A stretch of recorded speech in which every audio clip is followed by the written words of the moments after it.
merci pour cette occasion que la télévision Maranatha nous donne de pouvoir parler de la Pentecôte, cette fête que nous vivons en ce moment précis.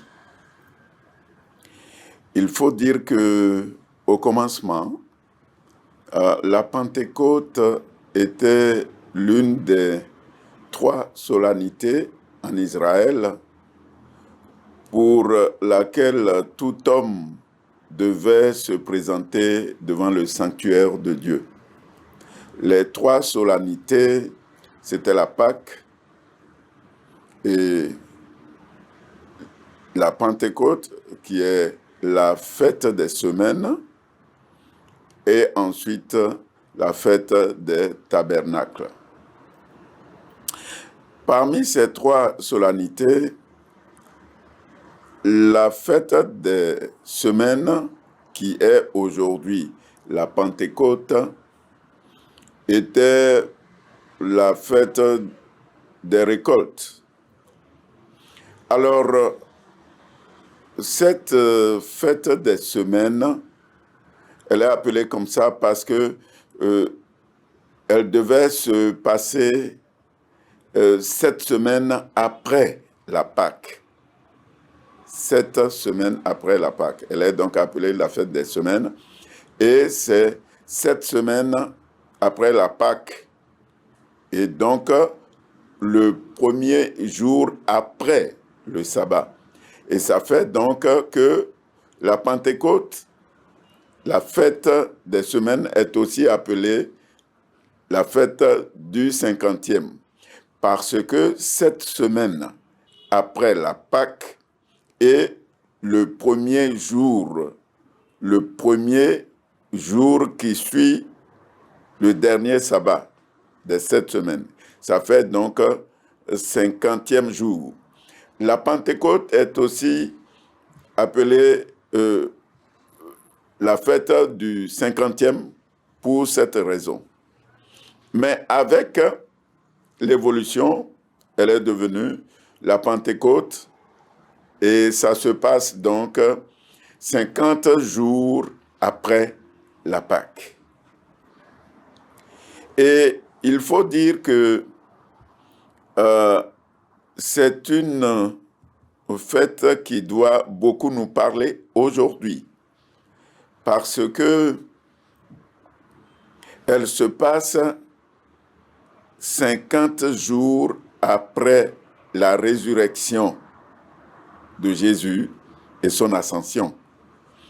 Alors, la Pentecôte, la plus importante, la Pentecôte capitale, est celle qui s'est passée après la résurrection et l'ascension de Jésus-Christ et qui a fondé l'Église.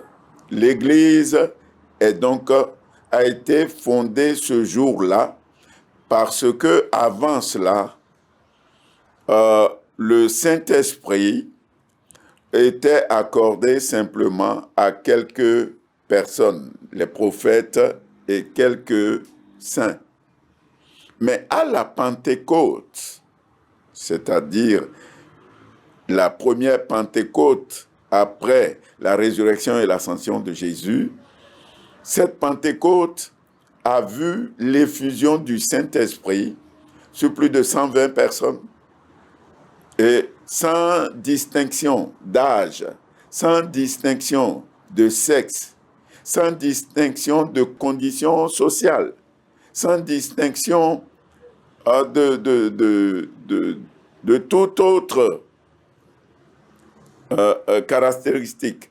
Le Saint-Esprit a été accordé à profusion à tous ceux qui attendaient dans la prière le retour de la promesse de Jésus.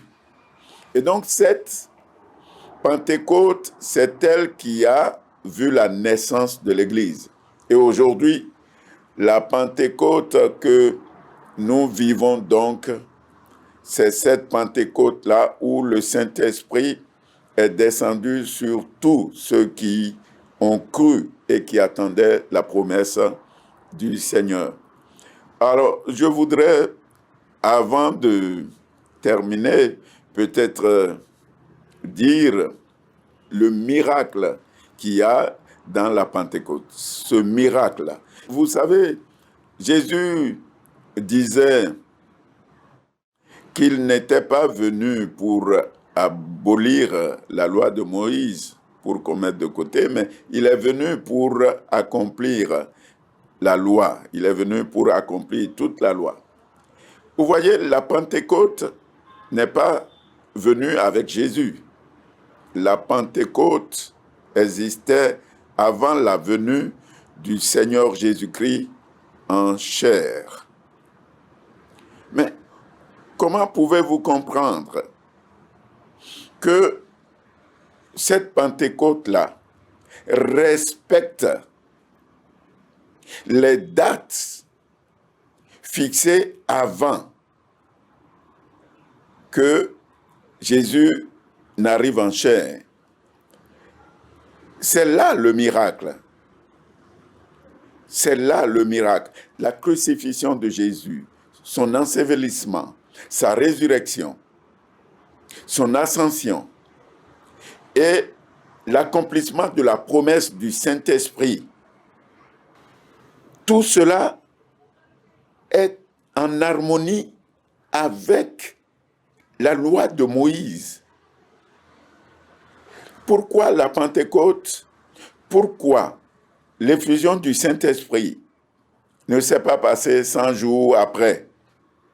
Pourquoi pas 40 jours après, avant? C'est là le miracle. Jésus, conformément,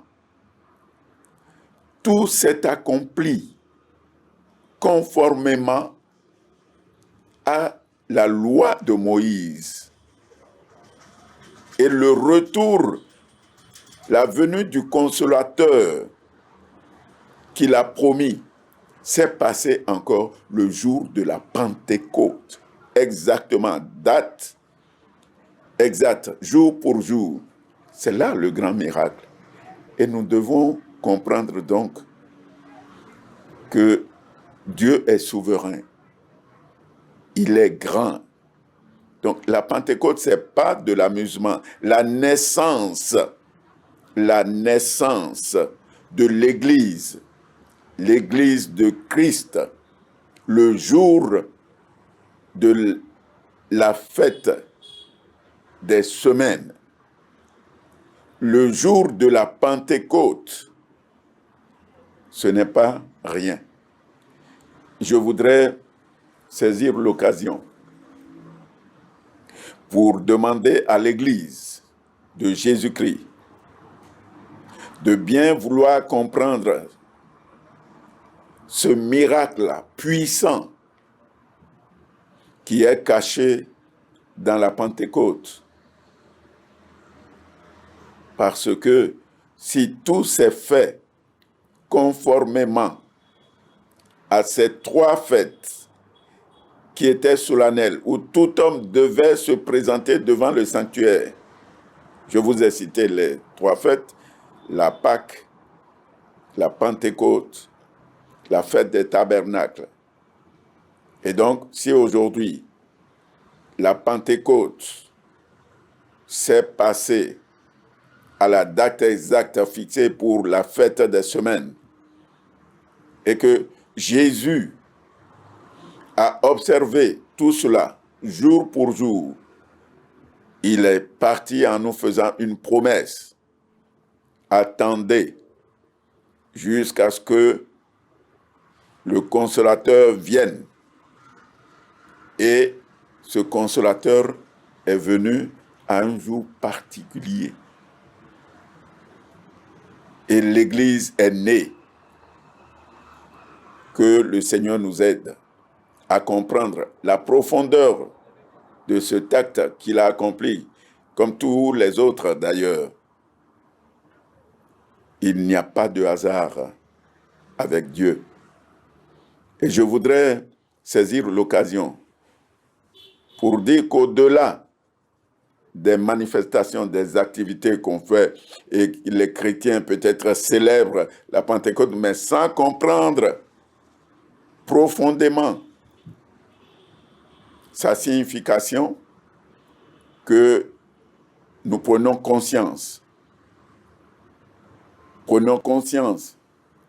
de cette fête de Pentecôte et que nous la célébrons comme le Seigneur voudrait vraiment. Je prie pour l'Église du Bénin, pour l'Église de Christ, pour l'Église universelle, que cette Pentecôte nous ramène une fois encore au pied du Seigneur, pour que nous puissions le comprendre vraiment et que nous puissions l'adorer en esprit et en vérité. Que le Seigneur bénisse l'Église, que le Seigneur bénisse notre pays, le Bénin, que le Seigneur accorde toute sa sagesse, la connaissance, l'intelligence à nos autorités pour que le Bénin vive en paix, que le Bénin glorifie le nom du Créateur du ciel et de la terre, le Dieu vivant et tout-puissant. Bonne fête de Pentecôte à tous, au nom de Jésus-Christ. Amen.